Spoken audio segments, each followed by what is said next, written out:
Assalamualaikum warahmatullahi wabarakatuh. Perkenalkan, saya Rismayanti dari kelas 11 TKJ 2 ingin mempresentasikan tentang teknologi jaringan kabel dan nirkabel. Pengertian jaringan kabel dan nirkabel. Jaringan kabel atau wired network adalah jaringan komputer yang menggunakan media fisik berupa kabel seperti kabel UTP, sosial, atau fiber optik untuk menghubungkan perangkat. Jaringan nirkabel atau wireless network adalah jaringan yang menggunakan gelombang radio atau sinyal frekuensi tertentu untuk menghubungkan perangkat tanpa kabel fisik, misalnya Wi-Fi dan Bluetooth. Teknologi jaringan kabel yang pertama ada Ethernet atau LAN menggunakan kabel UTP atau Cat5, Cat6, dan seterusnya dengan kecepatan mulai dari 10 Mbps hingga 10 Gbps.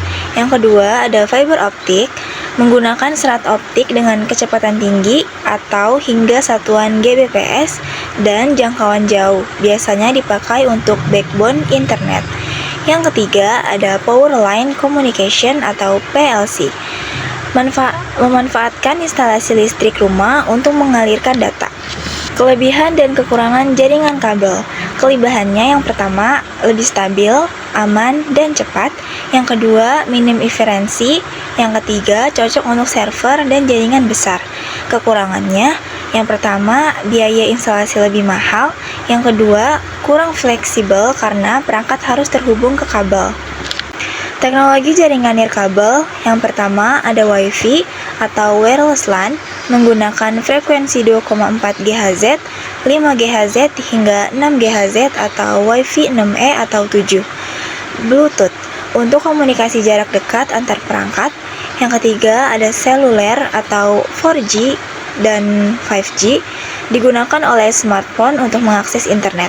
Yang terakhir ada hotspot atau access point menghubungkan perangkat ke jaringan internet tanpa kabel. Kekurangan dan kelebihan jaringan nirkabel. Kelebihan yang pertama, fleksibel dan praktis, bisa digunakan di mana saja dalam jangkauan sinyal. Yang kedua, lebih mudah dalam pemasangan. Dan yang terakhir, mendukung mobilitas tinggi. Kekurangan yang pertama, rentan gangguan atau interferensi sinyal. Yang kedua, keamanan lebih rawan dibanding kabel. Yang ketiga, kecepatan bisa menurun jika banyak perangkat terhubung.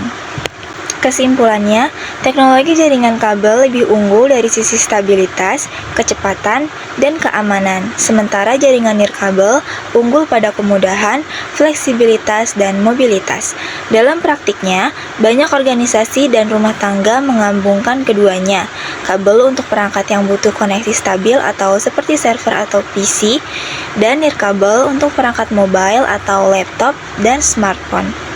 Sekian presentasi dari saya. Terima kasih. Wassalamualaikum warahmatullahi wabarakatuh.